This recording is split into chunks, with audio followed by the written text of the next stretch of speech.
بسم اللہ الرحمن الرحیم ایاک نعبد و ایاک نستعین او کما قال۔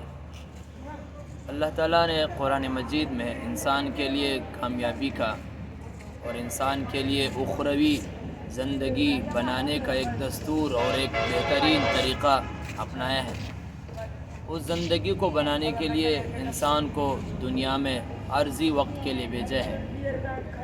مگر انسان کے اندر غفلت کے علاوہ کچھ بھی نہیں بچا، اس لیے کہ اللہ تبارک و تعالیٰ نے انسان کو گاہے گاہے انبیاء اکرام علیہ الصلاۃ والسلام کی زندگی سے سمجھایا اور آسمانی کتابوں کے ذریعے سمجھایا، اور آن کریم صلی اللہ علیہ وسلم کے آنے کے بعد تو اللہ تبارک و تعالیٰ نے اس دین کو اتنا عام فرمایا کہ اس دین پر آنے والا ہر شخص،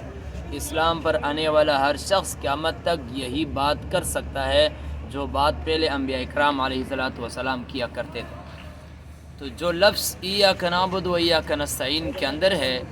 اس کا بھی عین مطلب یہی ہے کہ ہم خالصتاً اللہ کی رضا کی عبادت اور اللہ سے مانگنے کی عادت اور اللہ سے ہر قسم کی سوال کرنے کی عادت بنایا بھی اپنایا بھی۔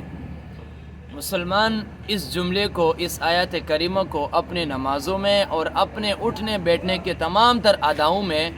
جگہ جگہ سوال کرتے ہیں، ہاتھ پھیلاتے ہیں، مانگتے ہیں، بولتے ہیں، کرتے ہیں، مگر ان کا نچوڑ مسلمان کو حاصل نہیں ہو رہا۔ وجہ کیا ہے؟ وجہ یہی ہے کہ مسلمان جس چیز کو بولتا ہے یا جس چیز کو بتاتا ہے، ان دونوں چیزوں سے غافل ہیں،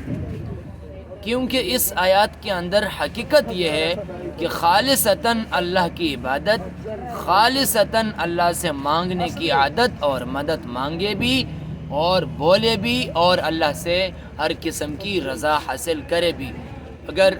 ہم ان چیز سے مزید غفلت میں جا رہے ہیں تو میرا یہی عرض ہے کہ ہم اس آیت کریمہ پر سوچیں اور اپنے نمازوں کے ذریعے، جس میں ہم بار بار اس کا تذکرہ کرتے ہیں، ہر رکعت کے اندر ہم اگر اللہ سے مانگنے والے حقیقت میں بن جائیں گے تو ہماری ایک ایک عبادت خصوصاً اللہ کے ہاں قبول بھی ہوگی، منظور بھی ہوگی، اور اس پر ہمیں ضرور بے ضرور نتیجہ ملے گا۔ اللہ تعالیٰ سے دعائیں ہیں کہ اللہ ہمیں ایاک نعبد و ایاک نستعین کی حقیقی